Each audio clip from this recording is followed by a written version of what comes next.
তোমরা যারা ক্যালকাটা ইউনিভার্সিটির আন্ডারে প্রথম সেমিস্টার ইতিহাস অনার্স কোর্সের ছাত্রছাত্রী আছো, তোমাদের জন্য আজকে ক্লাস খুবই গুরুত্বপূর্ণ। অর্থাৎ তোমরা যারা ইতিহাস অনার্স নিয়ে নতুন কলেজে অ্যাডমিশন নিয়েছো, আজকের ক্লাসে তোমাদের প্রথম যে পেপার অনার্সের ডিএসসিসি 1 পেপার, এই পেপারের একটি মোস্ট ইম্পর্টেন্ট 20 নম্বরের প্রশ্নের উত্তর নিয়ে আলোচনা করব। আজকে তোমাদের ডিএসসিসি 1 যে পেপার, এই পেপারটার কোয়েশ্চেন প্যাটার্ন একটু মনে করিয়ে দেব বা বলে দেব। তোমাদের এই পেপারটা 75 মার্কস অর্থাৎ 75 নম্বরের পরীক্ষা। সেখানে 20 নম্বরের প্রশ্ন 3টে অ্যান্সার করতে হবে এবং 5 নম্বরের প্রশ্ন 3টে অ্যান্সার করতে হবে। এই হচ্ছে তোমাদের কোয়েশ্চেন প্যাটার্ন। এবং আরও একটি পেপার পড়তে হবে, সেটা এসিসি পেপার, 50 নম্বরের পরীক্ষা। সেটা 30 নম্বরের একটা প্রশ্ন থাকে এবং 10 নম্বরের তোমাদের দুটো প্রশ্ন থাকে। ঠিক আছে, আজকে তোমরা ডিএসসিসি 1 পেপারের একটি মোস্ট ইম্পর্টেন্ট বড় প্রশ্ন অর্থাৎ 20 নম্বরের প্রশ্নের উত্তর দেখে নাও। প্রশ্নটা 2024-এ একবার এসেছে, তোমাদের জন্য খুবই গুরুত্বপূর্ণ। প্রশ্ন হচ্ছে, প্রাচীন ভারতের ইতিহাসের উপাদান হিসাবে দেশীয় ও বৈদেশিক সাহিত্যের গুরুত্ব ও সীমাবদ্ধতা আলোচনা করো। প্রথমেই ইন্ট্রোডাকশন অর্থাৎ ভূমিকা। প্রাচীন ভারতের ইতিহাস রচনার ক্ষেত্রে প্রত্নতাত্ত্বিক নিদর্শনের পাশাপাশি সাহিত্যিক উপাদানের গুরুত্ব অপরিসীম। প্রাচীন যুগে আধুনিক অর্থে কোনো নির্দিষ্ট ইতিহাস গ্রন্থ রচিত না হলেও সেকালের ধর্মীয় গ্রন্থ, ধর্মনিরপেক্ষ সাহিত্য এবং বিদেশি পর্যটকদের বিবরণী থেকে আমরা অতীতের সমাজ, অর্থনীতি ও রাজনীতির এক সুস্পষ্ট চিত্র পাই।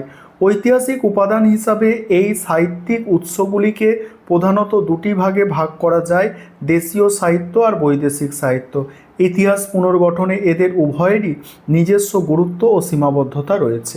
এবার দেশীয় সাহিত্যের গুরুত্বে কি বলা হচ্ছে দেখো। দেশীয় সাহিত্যকে মূলত ধর্মীয় এবং ধর্মনিরপেক্ষ এই দুই ভাগে আলোচনা করা যায়, যা প্রাচীন ভারতের অন্তর্মুখী চিত্র তুলে ধরে। বৈদিক সাহিত্য, রামায়ণ, মহাভারত এবং পুরাণ থেকে আমরা প্রাচীন আর্যদের সমাজ, ধর্ম, ভৌগোলিক বিস্তার ও রাজনৈতিক বিবর্তনের ধারণা পাই। বৌদ্ধ গ্রন্থ ত্রিপিটক, জাতক এবং জৈন ধর্মগ্রন্থগুলি থেকে খ্রিস্টপূর্ব 6ষ্ঠ শতকের সামাজিক কাঠামো, সাধারণ মানুষের জীবনযাত্রা এবং অর্থনৈতিক অবস্থার বিশদ বিবরণ পাওয়া যায়। অন্যদিকে ধর্মনিরপেক্ষ সাহিত্যের মধ্যে কৌটিল্যের অর্থশাস্ত্র, মৌর্য যুগের রাষ্ট্রনীতি, প্রশাসন ও অর্থনীতির এক প্রামাণ্য দলিল। প্রাচীন ভারতের একমাত্র নির্ভরযোগ্য ঐতিহাসিক গ্রন্থ হিসাবে কলহনের রাজতরঙ্গিনীকে স্বীকৃতি দেওয়া হয়, যেখান থেকে প্রাচীন কাশ্মীরের ধারাবাহিক ইতিহাস জানা যায়। এছাড়া বিশাখা দত্তের মুদ্রারাক্ষস, আর্যভট্টের হর্ষচরিত, সন্ধ্যাকর নন্দীর রামচরিত এবং কালিদাসের বিভিন্ন নাটকে রাজবংশী ও সমাজের তৎকালীন, এটা টাইপিং মিস্টেক আছে, এটা তৎকালীন হবে, তৎকালীন রাজবংশ ও সমাজের মূল্যবোধ, তথ্য সরবরাহ এবং দক্ষিণ ভারতের সঙ্গম সাহিত্য, চোল, চের, পাণ্ডব রাজাদের ইতিহাস এবং তৎকালীন তামিল সমাজের আর্থসামাজিক কাঠামোর এক অনবদ্য দলিল। আর এই দেশীয় সাহিত্যগুলি প্রাচীন ভারতের আত্মপরিচয় এবং তার বিবর্তনের ধারাকে স্পষ্টভাবে ফুটিয়ে তোলে। এবার আছে বৈদেশিক সাহিত্যের গুরুত্ব। এই পোর্শনটা নিয়ে আলোচনা করব। তার আগে একটা বিষয় তোমাদের বলার আছে, তোমরা যারা প্রথম থেকে ইতিহাস অনার্স সাবজেক্টটা ভালো করে পড়াশোনা করতে চাইছো, তোমাদের জন্য বলি, তোমাদের পেইড ব্যাচ চলছে, অর্থাৎ অনলাইন কোচিং ক্লাস শুরু হয়ে গিয়েছে। তোমরা যদি কেউ আমাদের পেইড ব্যাচে অ্যাডমিশন নিতে ইচ্ছুক থাকো, তাহলে স্ক্রিনে দেওয়া নম্বরে যোগাযোগ করতে পারো। দেখো, বৈদেশিক সাহিত্যের গুরুত্ব, এই পোর্শনটা এবারে তোমরা বুঝে নাও। প্রাচীনকাল থেকে ব্যবসা বাণিজ্য, ধর্মপ্রচার, শিক্ষা, রাজদূত হিসাবে বহু বিদেশি পর্যটক ভারতে এসেছিল। তাদের রচিত বিবরণী প্রাচীন ভারতীয় ইতিহাসের সময়কাল ও রাজনৈতিক পরিস্থিতি নির্ধারণে অত্যন্ত সহায়ক। গ্রিক দূত মেগাস্তিনিসের ইন্ডিকা থেকে মৌর্য যুগের পাটলিপুত্র নগরীর প্রশাসন, সমাজ ও অর্থনীতির বিশদ বিবরণ পাওয়া যায়। অজ্ঞাতনামা নাবিকের লেখা Periplus of the Erythraean Sea, প্লিনির ন্যাচারাল হিস্ট্রি, টলেমির ভূগোল থেকে প্রাচীন ভারত ও রোমান সাম্রাজ্যের মধ্যে আন্তর্জাতিক বাণিজ্য এবং ভারতের বন্দরগুলির কথা জানা যায়। চীনা পরিব্রাজকের মধ্যে ফাইহেন এবং হিউয়েনসাং এর বিবরণী তৎকালীন বৌদ্ধ ধর্ম, শিক্ষা ব্যবস্থা, সামাজিক রীতিনীতির উৎকৃষ্ট প্রমাণ।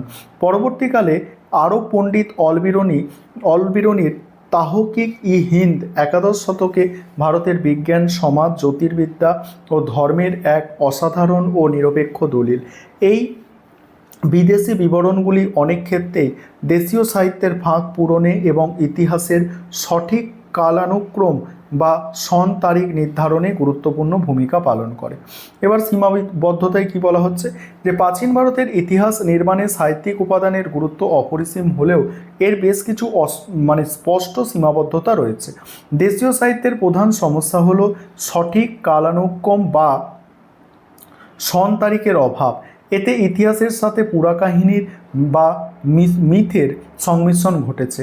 ব্রাহ্মণ, বৌদ্ধ ও জৈন লেখকরা অনেক ক্ষেত্রে নিজেদের ধর্মীয় দৃষ্টিকোণ থেকে তথ্য পরিবেশন করেছেন, ফলে সেখানে নিরপেক্ষতার অভাব দেখা যায়। রাজদরবারে কবিরা প্রায়ই তাদের পৃষ্ঠপোষক রাজাদের অতিরঞ্জিত প্রশংসা করেছেন এবং তাদের ত্রুটিগুলি এড়িয়ে গেছেন। অন্যদিকে বৈদিক বিবরণগুলিও ত্রুটিমুক্ত নয়।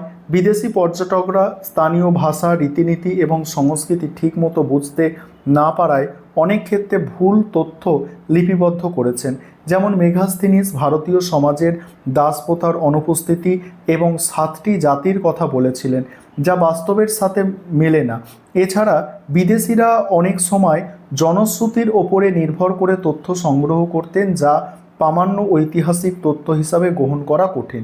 এবার উপসংহার দিয়ে তোমাদের প্রশ্নের উত্তর শেষ করতে হবে। আবারও বলছি, তোমরা যারা পেইড ব্যাচে অ্যাডমিশন নিতে ইচ্ছুক আছো, অবশ্যই তোমরা স্ক্রিনে দেওয়া নম্বরে যোগাযোগ করে নেবে।